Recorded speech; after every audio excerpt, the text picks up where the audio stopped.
2:10. ¿Qué dice Efesios 2:10?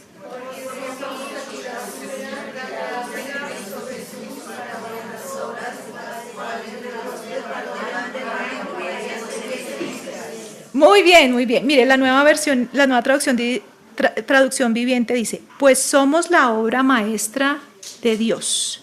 Él nos creó de nuevo en Cristo Jesús a fin de que hagamos las cosas buenas que preparó para nosotros tiempo atrás.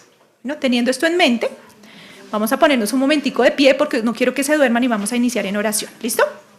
Vamos a orar. Cerremos nuestros ojitos, inclinemos nuestro rostro. Claudita, ¿me llevas el tiempo, por favor? Porque no traje el celular. Listo, oremos. Amado Señor, te damos muchísimas gracias por este buen tiempo, Señor, que nos permites tener juntas, poder compartir tu palabra, Señor, por ser expuesta, Señor mío, a las Escrituras, Dios. Por favor, abre nuestro entendimiento, Señor, inclina nuestro corazón a tus testimonios, para que podamos, Señor, vivirlos en la práctica, Dios, como mujeres, Señor mío, a las cuales tú has rescatado, Señor, de una vana manera de vivir, y como lo veíamos en el versículo, Señor, lema de este tiempo de estudio, somos hechuras tuya y creadas en Cristo Jesús para buenas obras. Concédenos un buen tiempo, Señor, de compartir tu palabra, Señor, prepara el corazón de mis hermanas y también ayúdame a mí a ser un instrumento en tus manos para llevar tu palabra, Señor, con claridad y sencillez, pero con temor, Señor mío, al exponerla. En el nombre de tu Hijo oramos con acción de gracias. Amén. Bueno, pueden sentarse.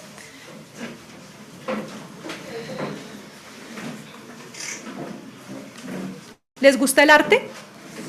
¿Sí? Hay muchas de la parte de la clase y de las actividades que vamos a tener que hablan acerca del arte. Y aquí tenemos una obra, y no sé si después ustedes puedan ver la diferencia entre una y otra. Una de las obras más importantes de la Italia del Renacimiento se llamaba La Madonna de Cardellino. Es una de estas pinturas que está aquí, pintada por Rafael en 1505, para una boda de un amigo muy especial para él, adinerado comerciante de Florencia, Italia. Lamentablemente, 40 años después de la creación de esta obra maestra, en la casa donde estaba exhibida, sufrió un terremoto y esta obra maestra fue destruida. El panel que estaba pintado, en el cual estaba pintada la obra maestra, se rompió en 17 partes. Otro artista, para tratar de reconstruirla, usó clavos y bloques de madera para unir los fragmentos de la obra que se habían roto y después pintó sobre ellos para encubrir las fisuras. Con los años se agregaron tantas capas de pintura para cubrir el daño que los colores originales quedaron completamente opacados. En 1998, como era una obra tan especial, ¿cierto?, expertos comenzaron lo que se convirtió en un extenso proyecto de restauración que duró aproximadamente 10 años, con el propósito de volver la pintura al esplendor original que ella tenía. La laboriosa tarea requirió de muchísima gente, de un equipo multidisciplinario. Más o menos unas 50 personas participaron en la restauración de esta obra, compuesto alrededor, pues incluía expertos en madera y también en fotografía. Se requirió de una meticulosa labor a fin de restaurar las partes dañadas, remover las capas de pintura y de polvo y recuperar los maravillosos colores iniciales de esta pintura. El resultado fue asombroso. Las grietas desaparecieron. No sé si ustedes pueden ver de pronto hacia el lado, ¿qué es eso?, izquierdo, los paneles, cómo fueron pintados, hay algunas grietas allí, ¿cierto? Pero al entrar en el proceso de restauración, con gente competente para ello, desaparecieron totalmente las grietas. Siglos y siglos de capa de polvo y también de tizne desaparecieron. Las capas sin brillo y los parches desaparecieron. Y el producto final brilló con sus intensos tonos rojos, como lo pueden ver a mi lado, ¿qué es este? ¿Derecho? A mi derecha, a su derecha, bueno. Rojos, azules, ¿verdad? Y dorados de la obra. Además de esta reconstrucción, por haber sido llena de pintura por siglos, manos de pintura y polvo, al hacer la reconstrucción, después se descubrió que habían flores dentro de esa pintura, después de haber sido restaurada. Dada la gravedad del daño, pues, de la restauración, posiblemente la restauración ahora fue muchísimo más asombrosa que la obra original. Pero el milagro de la restauración que hizo, realzar la belleza de la obra. Y eso podemos ver que esto es una ilustración muy profunda y tiene unos paralelos espirituales con relación a nuestra vida como creyentes. Así como esta obra requirió de manos expertas, nosotros tenemos un Dios que es especialista en restaurar nuestra vida. No importa cuán grande haya sido el daño ocasionado por el pecado en tu vida o en mi vida, y no importa cuántas capas de pintura o de colores sin brillo o hemos querido agregar a nuestra vida en un intento de cubrir nuestras grietas. No importa si los colores han perdido su brillo en nuestra vida o se han opacado tanto que no se puede ver el original, el diseño original de Dios. Pero tenemos un gran Dios que es un gran redentor y que hace todas las cosas nuevas. Hace todas las cosas nuevas. Como dice Colosenses 5:17. Alguien que lo lea, por favor. 2 Corintios 5:17. Una persona, por favor, que lo lea. No todas a la vez.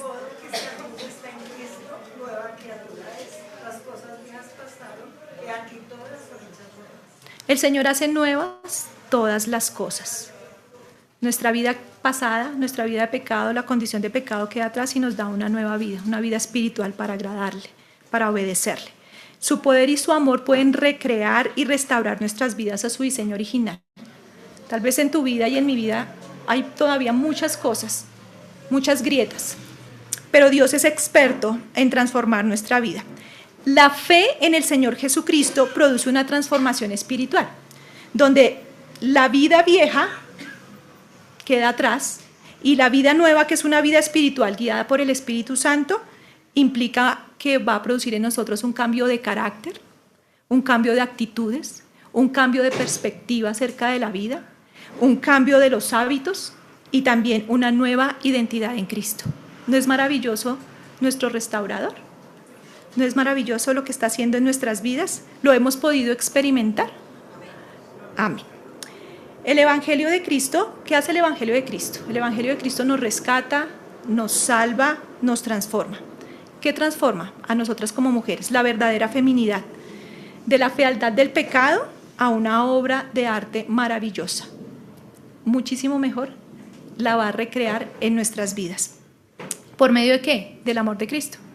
Del amor de Cristo que ha sido derramado en la obra de la cruz del Calvario. El pecado dañó y desfiguró la belleza de la feminidad. Ustedes no han visto cómo el pecado ha dañado y distorsionado la feminidad, y hemos venido estudiando durante este año. El Señor nos ha permitido conocer qué es la verdadera feminidad bíblica y las consecuencias del pecado que trae el haber distorsionado la feminidad y las consecuencias. Vimos acerca del feminismo, ¿cierto? Y vimos también acerca de cómo dañó y distorsionó también lo que es la parte del conocerse y del verse como mujer. La rebeldía y el egoísmo hacen parte de nosotras como mujeres pecadoras. La rencilla, la manipulación, la competencia con los hombres, el tratar de anularlos a ellos, la búsqueda de identidad y propósito y valor, ¿cierto? La buscamos en nosotras mismas o la buscamos en las cosas que hacemos, en nuestro desempeño personal, pero también la buscamos en nuestra belleza física. Y ha perdido poco valor lo que es el hogar y la maternidad. Pero la feminidad necesita un cambio total de imagen, ¿o no? ¿Están dormidas? ¿Qué necesita la feminidad? Un cambio total de imagen. ¿Y quién lo da? Dios, el Señor Jesucristo. Miren, la cultura ha intentado, ¿cierto?, hacer ese cambio, pero ha fallado. En lugar de beneficiar, lo que ha traído es trastornar muchas veces de la manera como debe verse una mujer. Y eso se debe a que no ha consultado con el experto correcto y no pidieron ayuda. ¿A quién? A Dios. No pedimos ayuda a Dios. ¿Pero quién? Nuestro Señor Jesucristo murió para cancelar el poder del pecado. Nosotros como creyentes somos libres libres. Y ese es el proceso de restauración que está haciendo el Señor Jesucristo en nuestras vidas. Somos libres del poder del pecado. El pecado ya no tiene poder sobre nosotras, ha sido inutilizado. Ya no somos esclavas del pecado. El pecado perdió su autoridad sobre nuestra vida como creyentes, permitiendo que vivamos para Dios y no esclavas al pecado. ¿No les parece eso maravilloso? ¿No cautiva sus corazones? Miren, a veces creo que escuchamos tantas veces esto que estamos oyendo, porque no es algo que no conozcamos, es algo que ya hemos oído, pero lo hemos escuchado tantas veces que ha perdido su brillo y su esplendor.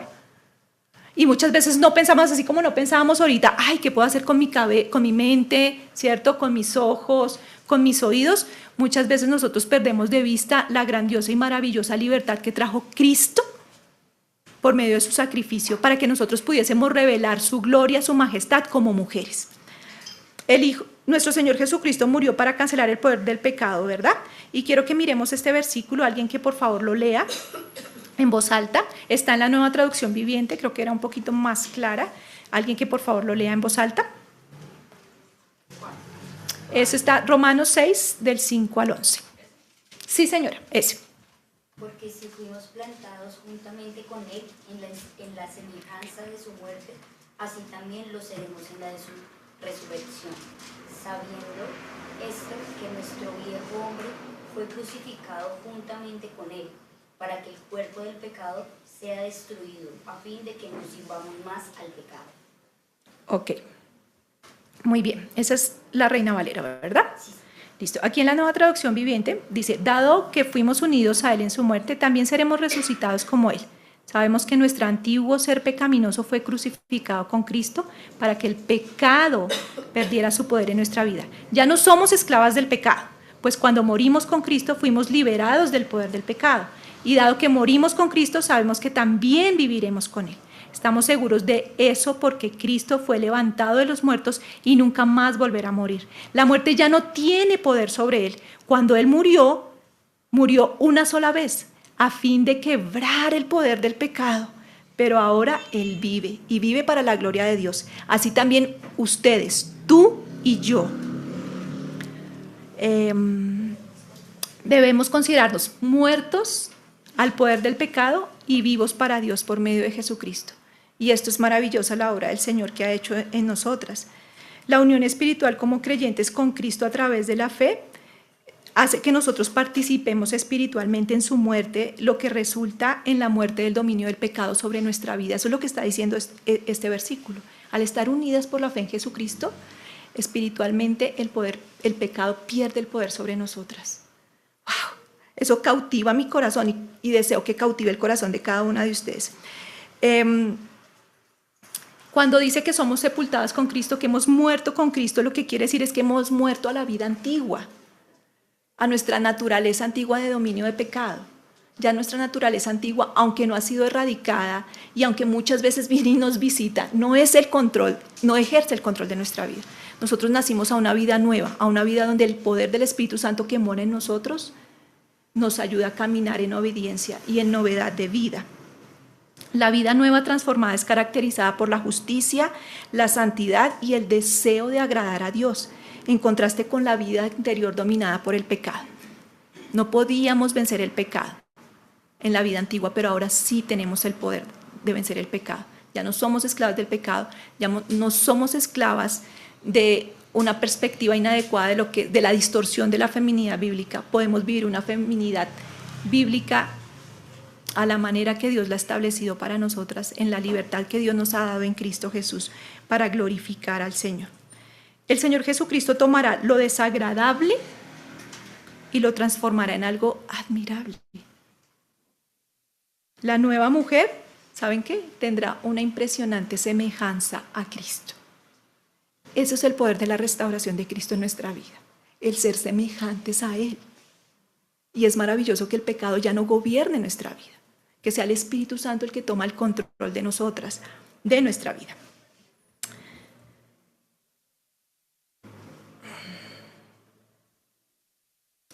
Y entonces tenemos que el Señor está haciendo una obra maestra, una obra de restauración en nuestra vida. El hombre y la mujer son obra maestra de Dios. Eso lo vimos, bueno, en Génesis, ¿cierto? Cuando Él creó al hombre y a la mujer a su imagen, creó al hombre del barro, sopló en el aliento de vida y después de la costilla del hombre sacó a la mujer. Y es precioso y es maravilloso.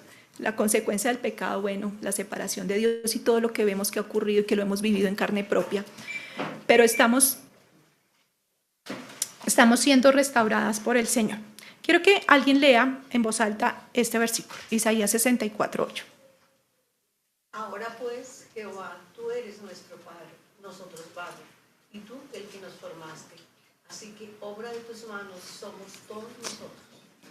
Bueno, vamos a ver que aquí cuando dice que obra de tus manos somos una obra maestra de Él. Aquí en Isaías 64:8, cuando dice obra de tus manos, en el griego es poema, y eso significa poema, es de donde sale la palabra poema.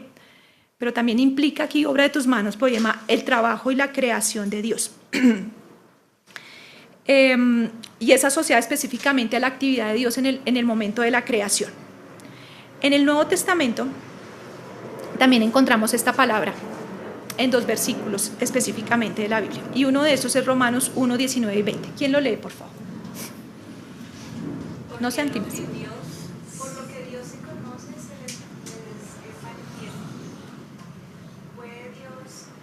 Pues Dios Se lo manifestó, porque las cosas invisibles de Él, su eterno poder y verdad, se hacen claramente visibles desde la creación del mundo, siendo entendidos por medio de las cosas, de modo que no tienen precio. Muy bien, este es un versículo muy conocido, ¿cierto? En Romanos 1, 19, y nos vamos a centrar en la parte donde dice, por medio de las cosas hechas, y ahí está también la palabra poema, y ahí está hablando el Señor de la creación del universo, pero también está incluido el hombre y la mujer. Y vamos a ver la otra porción, que es la porción que nosotros nos hemos memorizado, ¿cierto? ¿Quién lo quiere? No, lo podemos decir todas al tiempo, al unísono, ¿listo? A la 1, a las 2 y a las 3. Porque somos hechura suya, creados en Cristo Jesús para buenas obras, las cuales Dios preparó de antemano para que anduviésemos en ellas. Efesios 2:10. Ahí, cuando dice la palabra hechura suya, también es poema y habla de poema. Pero aquí ya no habla de la obra de la obra de creación de Dios, ¿sí? Sino habla de la obra redentora, es la obra de redimir a la humanidad. Se refiere a la maravillosa obra en que el Señor paga el precio, nos rescata, nos libera de la esclavitud del pecado mediante el pago del precio, que es la muerte y muerte de cruz, para Él pagar el rescate de nuestras almas. El rescate de nuestras almas. Y esa es la obra maestra también que el Señor inicia en nosotras. Es esa obra de redención. Es esa obra de restauración en la cual Él pagó un precio alto. Fue su sangre, fue su vida, por alguien que no lo merecía, por nosotras pecadoras, por nosotras que éramos hijas de ira, por nosotras que éramos sus enemigas, por nosotras que éramos contrarias completamente a Él. Éramos desobedientes, desleales, ingratas. Y Él dijo, yo pago el precio, yo la rescato. Y empieza su obra de transformación. ¡Wow! Maravilloso, maravilloso. Toda la creación, como lo veíamos en Romanos 19 y 20, fue diseñada para mostrar el poder eterno de Dios y la naturaleza divina de Dios. Porque dice, porque de las cosas invisibles, su eterno poder y deidad se hacen claramente visibles por las cosas que creadas, y dentro de eso está el hombre y la mujer. Tristemente, como consecuencia del pecado, pues el hermoso diseño del hombre y la mujer fue dañado, como el resto de todas las cosas que podemos ver en la creación. Pero se convirtió en su obra maestra cuando la recreó en Cristo Jesús, como lo vimos en Efesios 2:10, y en la Nueva Traducción Viviente, que me encanta, que dice, pues somos la obra maestra de sus manos. A través de la cruz, Cristo venció el poder de Satanás. Y el pecado el poder del Satanás y el pecado, que dañó pues la masculinidad y la feminidad bíblica. Pero ahora, gracias al Señor, podemos nosotros mostrar y desplegar su maravilloso regalo de redención y vestirnos como siervas de justicia. Ahora, no vamos a leer estos versículos, ustedes pueden tomar una foto y ustedes pueden leerlos en casa detenidamente. Porque la restauración, la obra que está haciendo el Señor, o que comenzó, ¿cierto? En el mismo momento que nosotros entregamos nuestra vida a Él. El Señor cuando nosotros entregamos nuestra vida a Él, Él empezó esa restauración, empezó a recrear, ¿cierto?, nuestra vida a la semejanza a Cristo. Y nosotros muchas veces cuando nos quedamos en la cruz, nosotros decimos, nos salvó el pecado, nos salvó del infierno. Ya no vamos a ir al infierno, vamos a ir al cielo, ¿cierto? Pero Él no solo nos salvó de eso. Él no solo restaura la semejanza, no solo restaura el carácter de Cristo en nuestra vida, sino que Él nos salva de la penalidad del pecado, del castigo. Miremos la dimensión de nuestra salvación y el proceso de restauración que inicia con la salvación. De la penalidad del castigo del pecado. Y no voy a mencionar los versículos por tiempo, pero ustedes lo pueden leer y muchos de ellos ya los conocen. Nos salvó de la ira de Dios. Ya somos justificados por su sangre y por Él seremos salvos de la ira de Dios. Ya no va a derramar su ira sobre nosotras. Nos salvó de las tinieblas. Nosotros estábamos en tinieblas, vivíamos en oscuridad, pero Él nos ha librado y nos ha pasado de la potestad de las tinieblas y nos ha trasladado al reino de su amado Hijo. Del poder del pecado. El pecado ya no tiene dominio sobre nosotros. Él nos ha libertado del pecado y ahora vinimos a ser siervas de la justicia. Y también algo así, nos ha salvado de la culpa, porque ya no hay ninguna condenación para los que estamos en Cristo Jesús. Y no solo murió para eso que hemos nombrado, sino también murió y resucitó para quitar nuestro amor por el pecado. Porque amábamos el pecado, nos deleitábamos en él. Es como el perro que volvía al vómito. Así éramos nosotras sin Cristo. Y también nos restaura la imagen distorsionada como consecuencia del pecado, como lo vemos en Efesios 2:10, que es nuestro versículo de memorización, que lo vamos a repetir, o lo voy a repetir nuevamente. Pues somos la obra maestra de Dios. Él nos creó de nuevo en Cristo Jesús a fin de que hagamos las cosas buenas que preparó para nosotros tiempo atrás. Ahora el Señor quiere recrear en nosotras. Y no vamos a ver en extensión todo, pero tomé ciertos puntos que me parecieron interesantes que pudiéramos trabajarlos. Y Él quiere recrear en nosotras, restaurar en nosotras una hermosa fidelidad. Y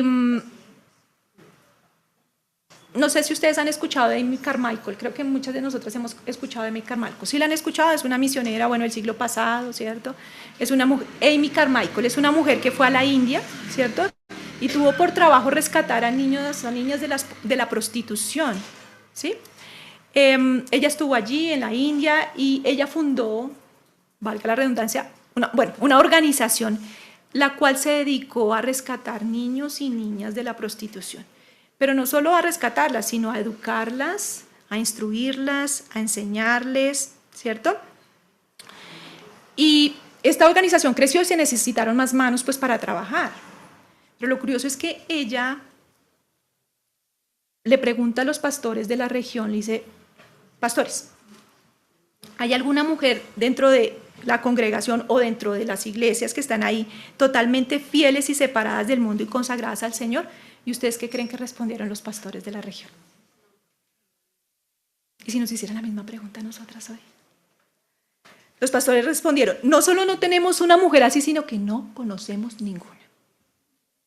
No conocemos ninguna mujer de esa clase que buscas. En todas las iglesias de la región, los pastores no pudieron identificar una mujer que estuviera consagrada y fuera devota a Dios. Y Él quiere devolvernos eso a nosotras. ¿Alguien que lea este versículo, por favor?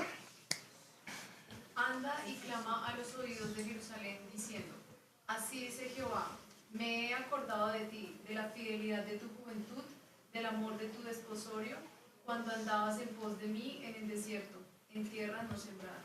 Okay. El pecado trajo como consecuencia la infidelidad y la deslealtad a nuestro Dios. Pero aquí el Señor dice que Él se acuerda ¿de qué?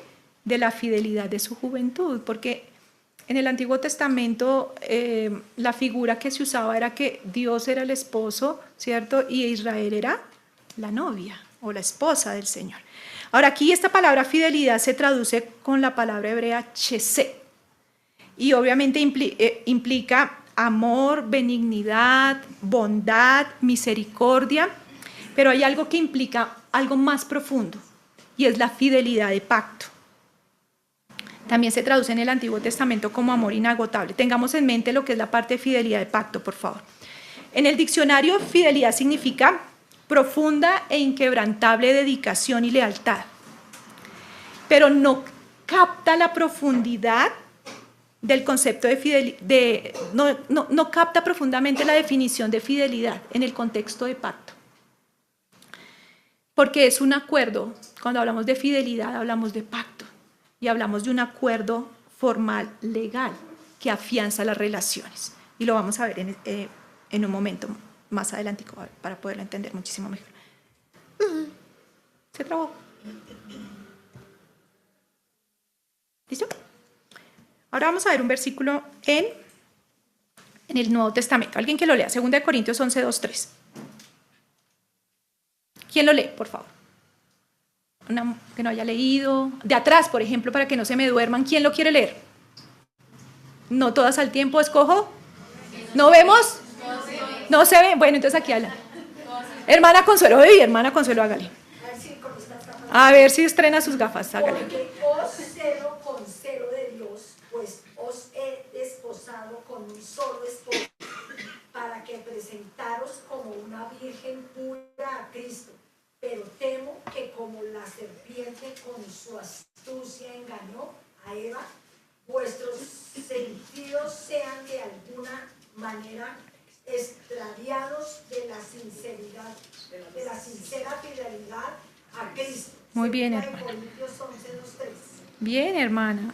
Muy bien, esas gafas funcionan. ¿Qué tipo de fidelidad, según este pasaje, debemos mostrar con Cristo? ¿Una fidelidad de qué? ¿De quién? Todas. Cerebros funcionando. 1, 2, 3, ¿no? Bueno, yo creo que sí lo tienen, lo que pasa es que les da pena. Es la fidelidad de una prometida con su prometido, ¿no? Y la feminidad implica eso, tener ese mismo tipo de fidelidad a Cristo. Y eso es lo que el Señor está restaurando en nuestra vida. Mire, en el matrimonio judío, el desposorio era la primera etapa del matrimonio. Pero era muy similar al concepto que nosotros tenemos de compromiso. La diferencia entre el compromiso moderno, ¿cierto?, y el desposorio era que es inquebrantable. El desposorio era inquebrantable. El desposorio solo podía cancelarse con la muerte de alguno de los dos que estaban comprometidos. Comprendía un pacto formal de matrimonio en el cual la pareja estaba legalmente se convertían en marido y mujer. Aunque estaban legalmente casados, la pareja desposada no podía vivir junta. Tampoco tenían relaciones sexuales durante el periodo del desposorio, que duraba aproximadamente 1 año. Al final de este periodo se realizaba una ceremonia donde recibían la bendición de la familia y de sus amigos y se celebraba un banquete. Entonces la pareja consumaba su matrimonio físicamente y comenzaban a vivir juntos. Y es lo que Pablo está diciendo aquí. Yo los he desposado con Jesucristo, la iglesia desposada con Jesucristo, debido al nuevo pacto, en la sangre del Señor Jesucristo. Y nos hemos convertido legalmente en su novia. Pero aún esperamos nuestra presentación formal. Estamos en la etapa del desposorio. Él se fue para preparar moradas, para llevar y tomar a su novia. Pero esperamos nuestra presentación formal, en la cual tendrá lugar en las bodas del Cordero. Vamos a leer este versículo. ¿Listo? Alguien que lo lea, por favor, en voz alta.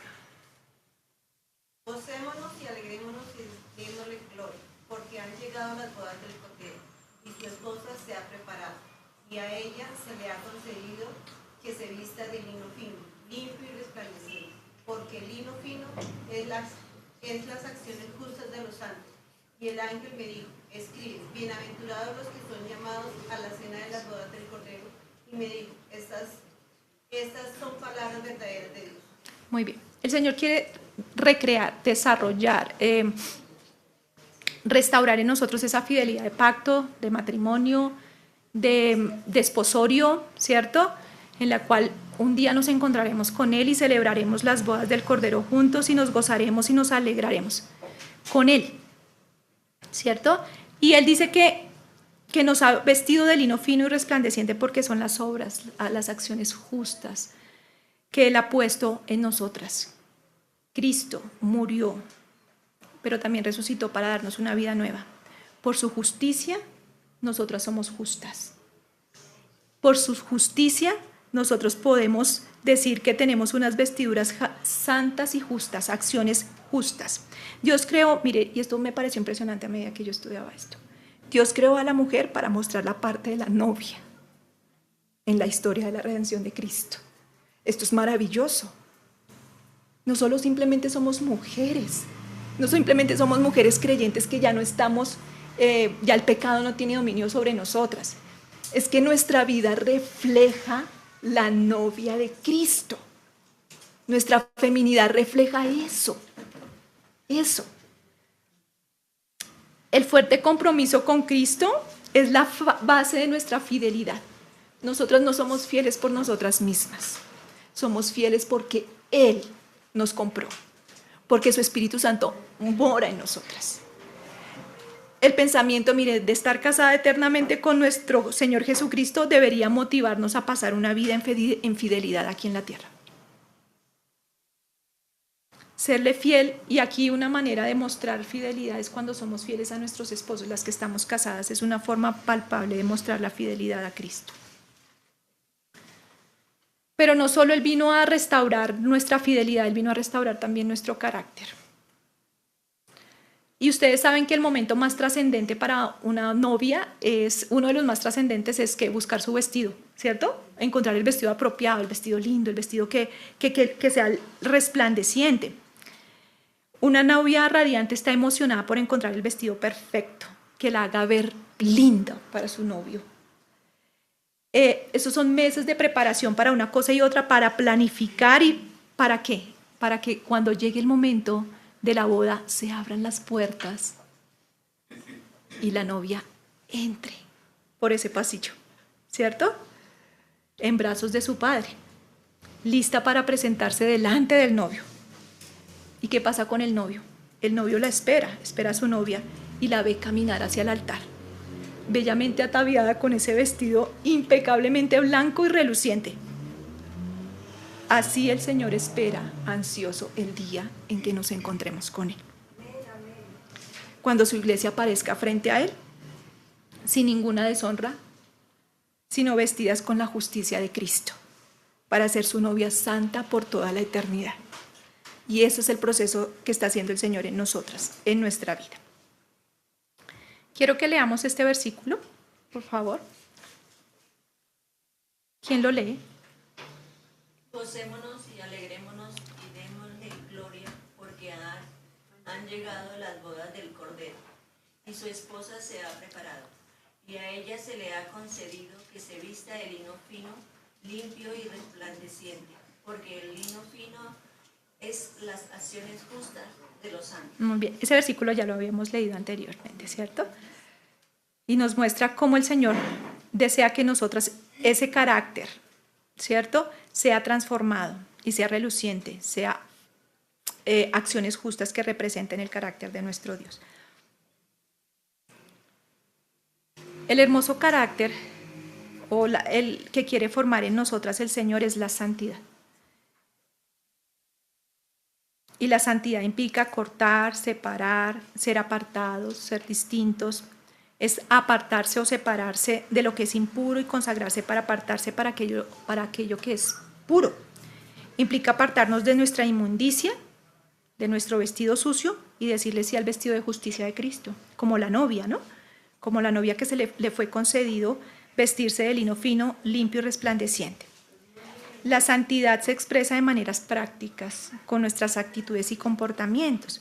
Pero hay un versículo que en Efesios 5:27 dice, para presentársela a sí mismo como una iglesia radiante, en la nueva versión, en la Reina Valera dice como una iglesia gloriosa, que no tuviese mancha, ni arruga, ni cosa semejante, sino que fuese santa y sin mancha. El Señor desea que nos está transformando nuestro carácter.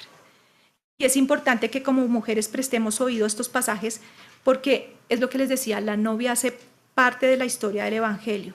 Fuimos diseñadas para contar esa historia. El vestido de novia sin mancha refleja el carácter de Dios, santo, puro, que ha sido puesto sobre nosotras. Una mujer verdadera se viste ¿de qué? De santidad. De santidad.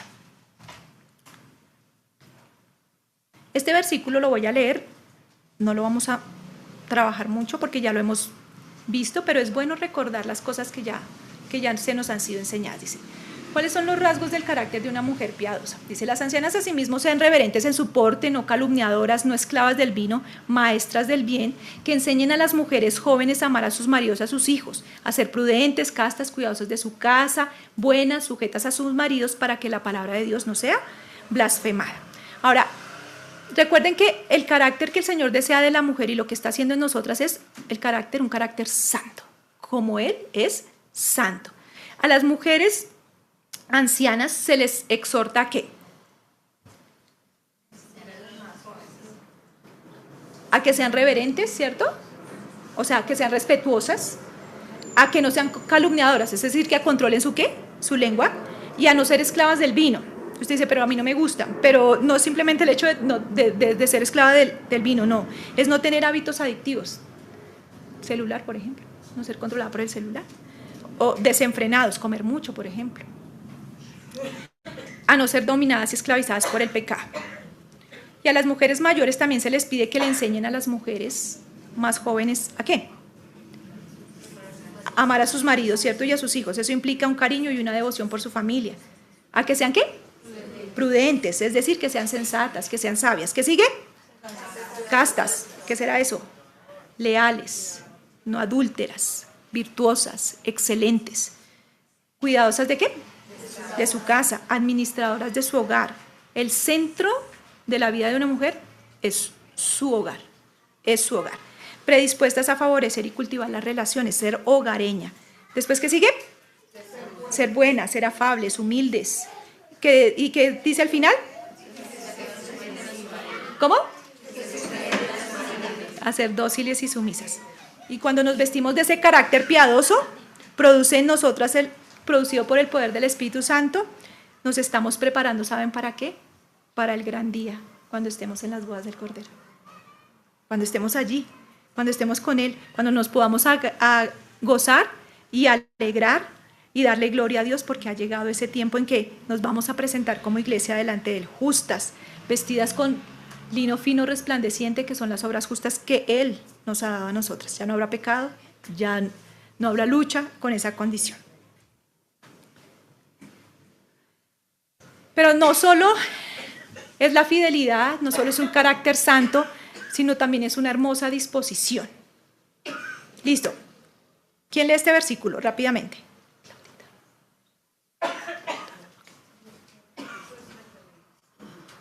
Vuestro atavío no sea el externo de peinados ostentosos, de adornos de oro o de vestidos lujosos, sino el interno, el del corazón, en el incorruptible ornato de un espíritu afable y apacible, que es de grande estima delante de Dios. Porque así también se ataviaban en otro tiempo aquellas santas mujeres que esperaban en Dios, estando sujetas a sus maridos, como Sara obedecía a Abraham, llamándole Señor, de la cual vosotras habéis venido a ser hijas, si hacéis el bien, sin temer ninguna amenaza. Muy bien, esos versículos también son conocidos, muchas tal vez no lo sabemos de memoria, y es más, estamos estudiando 1 de Pedro, ¿cierto? Y hace poco pasamos por este pasaje. Dios nos creó como mujeres para tener una actitud suave, bella y femenina. Así nos creó el Señor. Pero debido al pecado, la feminidad ha sido distorsionada, es defectuosa, ¿cierto? Y la cultura de hoy ha perdido de vista lo que es el diseño realmente de la mujer. Y 1 de Pedro, como lo leíamos, ¿cierto? Nos enseña a qué debemos apuntar. ¿A qué es lo que nosotros debemos estar concentrando nuestro nuestras energías como mujeres. Aquí vemos que, de acuerdo a este pasaje, que una mujer verdaderamente bella es ¿qué? Afable, ¿cierto? Lo vimos ahí. Es apacible, ¿cierto? Ella es dócil, es decir, ella es agradable, ella es sumisa, ella es respetuosa a la autoridad. Todo lo contrario a lo que el mundo dice. Esa es la parte suave y delicada de la mujer. Pero asimismo, una mujer está determinada a hacer lo que es bueno, lo que es correcto y a no caer en temor. No deja llevarse por la opinión popular que la pueda llegar a intimidar, ni lo que otros puedan pensar de ella por estar obedeciendo la palabra del Señor. Esa es la parte del carácter firme, donde ella no tiene miedo. La suavidad, ¿cierto?, de la mujer piadosa está acompañada por una firme determinación de responder adecuadamente sí a las cosas que son buenas, a lo que Dios considera como bueno, y decir no a las cosas que están mal. ¿Por qué? Porque es importante entender esto y vivirlo, porque nuestra cultura nos ha hecho creer que adoptar una conducta femeninamente suave es repulsivo y significa que no tiene carácter, que es una débil, que perdemos nuestra personalidad y nuestra identidad por comportarnos de la manera como el Señor nos está hablando en estos versículos, que somos mujeres débiles y cobardes. Pero cuando analizamos cuidadosamente estos términos que vamos a ver a continuación, nos habla de todo lo contrario. Y el Señor nos dice que está restaurando en nosotras una disposición mansa. Cuando dice en Pedro dice, sino el interno, el del corazón, en el incorruptible ornato de un espíritu afable y apacible que es de grande estima delante de Dios. Pero también dice, este versículo también me llama muchísima atención en 1 Tesalonicenses 2:7, que dice, antes fuimos tiernos entre vosotros, como la nodriza que cuida con ternura a sus propios hijos. Entonces vamos a ver qué dice. Cuando hablamos de una disposición mansa, estamos hablando de un espíritu afable, ¿sí? Que lo veíamos en Pedro. Y eso parte de un espíritu humilde. Cuando hablamos de una disposición mansa, o sea, afable, es una disposición dulce, amigable y considerada. Eso es lo que está hablando la palabra del Señor. ¿Cómo? Como lo dice aquí, tiernas, como una nodriza que cuida con ternura a sus hijitos. Es decir, se identifica aquí la ternura con la actitud de una mamá que cría a un hijo. No sé si ustedes han tenido esos hijitos o han visto que son fastidiosos, que son molestos, que son llorones, que son inquietos, que son cansones. Pero aunque el bebé grite y llore, ¿cierto? Ella responde siempre con ternura. Y eso es lo que el Señor está haciendo en nosotros. Eso es lo que habla de un espíritu afable, de un espíritu manso. La mansedumbre es lo opuesto a ¿qué? A insistir en nuestros propios derechos o exigir las cosas a nuestra manera. ¿Les pasa eso? ¿O no viven eso? Si no estamos insistiendo en nuestros propios derechos, wow, estamos permitiendo que el Señor nos haga mujeres, ¿qué? Mansas. Es exactamente lo contrario a tener una conducta alborotadora, provocadora, perturbadora, revoltosa. Yo traté de sacar muchos calificativos. Que intencionalmente causa problemas a otras personas, especialmente a una persona que está en una posición de autoridad. ¡Auch! Los esposos. ¡Auch! De pronto los jefes. Bueno, de pronto a veces hablamos mal de nuestro presidente. Bueno, no sé, cosas así. La mansedumbre significa ¿qué? Confiar totalmente en Dios y no en nosotras mismas.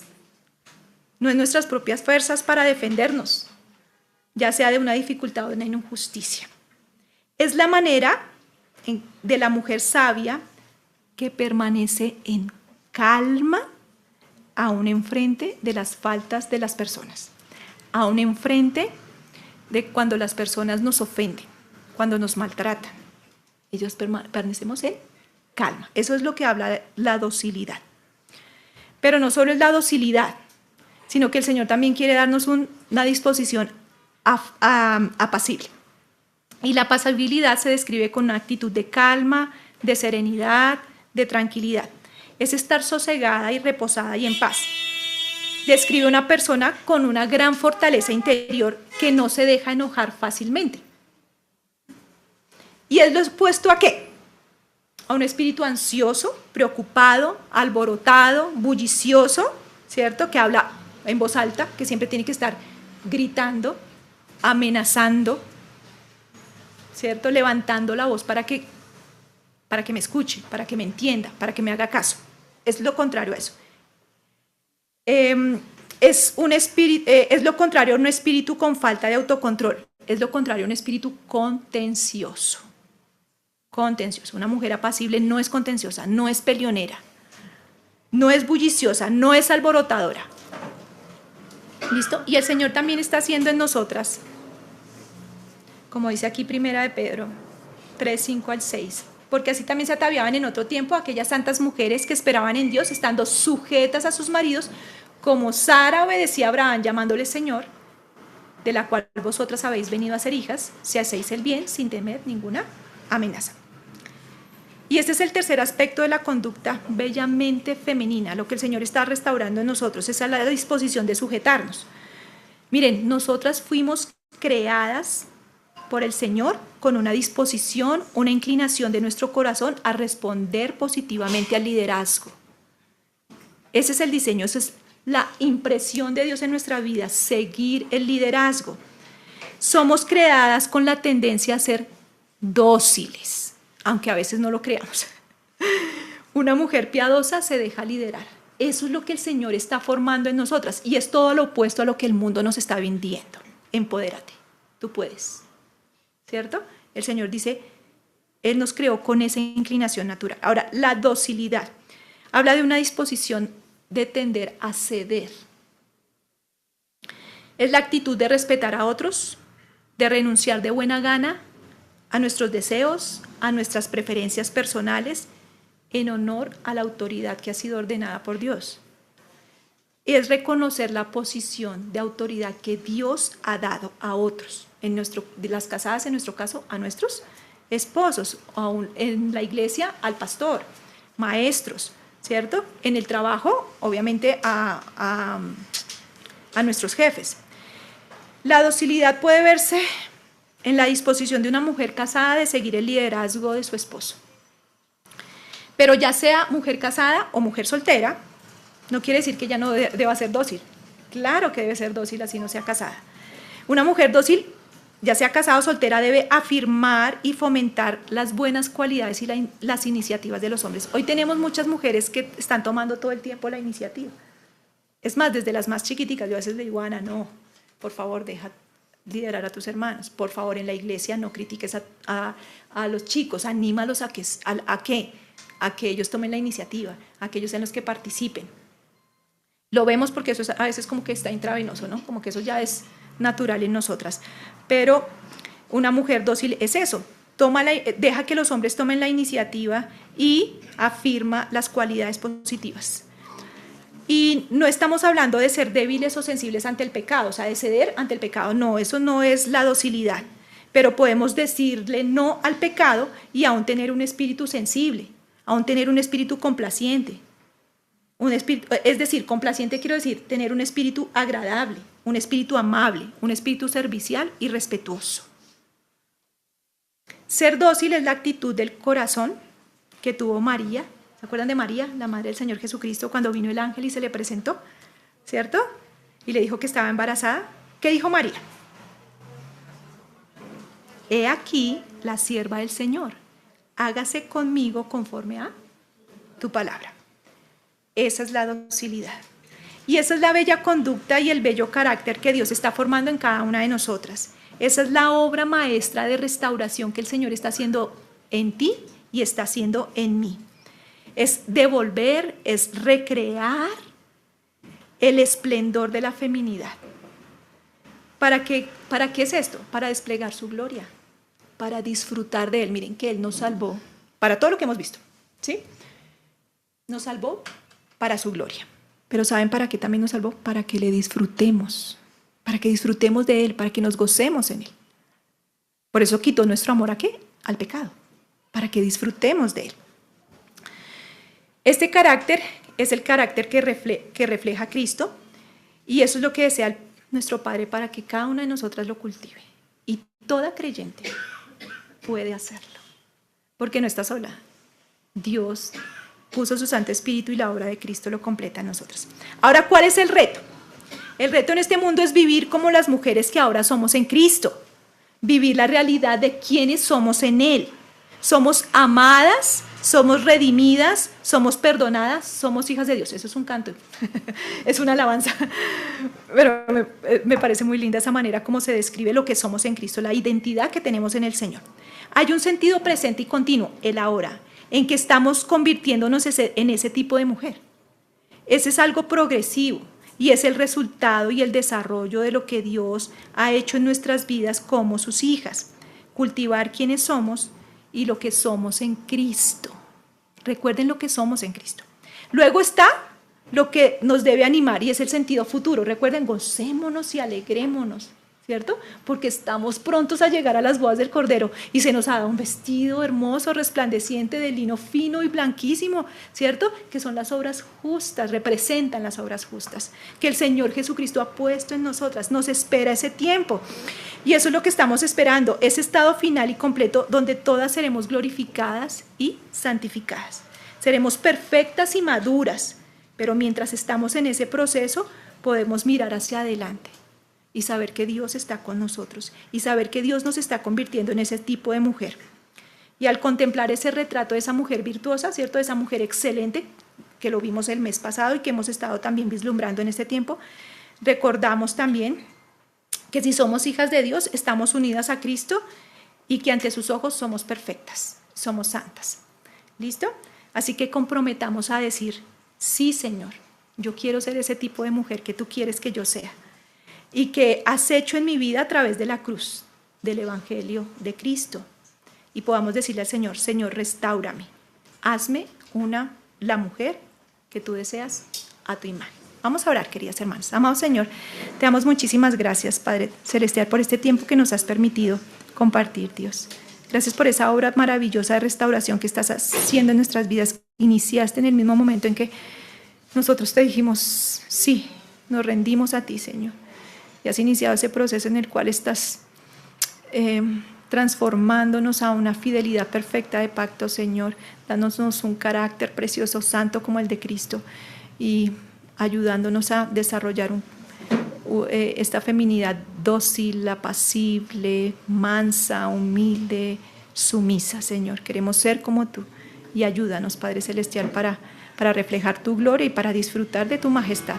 En el nombre de tu Hijo oramos con acción de gracias. Amén.